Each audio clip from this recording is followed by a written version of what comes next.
ग्वालटोली में एक auto lifter का गैंग पकड़ा गया है, जिससे बाइक और मोबाइल बरामद हुआ है। 5 एक्यूज हैं जो गिरफ्तार हुए हैं। इनका क्रिमिनल रिकॉर्ड भी है और इनको जेल भेजा जा रहा है। इनसे 2 बाइकें बरामद हुई हैं जो कनेक्टेड है मुकदमे में। बाकी हमारी टीम लगी हुई है और बाइकों को बरामद के लिए। ये पूरा का पूरा जो गैंग है ये थाना ग्वालटोली के द्वारा इसको लग करके वर्कआउट किया गया।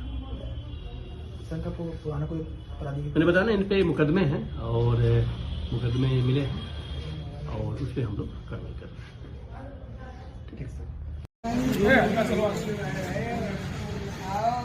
इसमें तो कई हमारे कलर भाई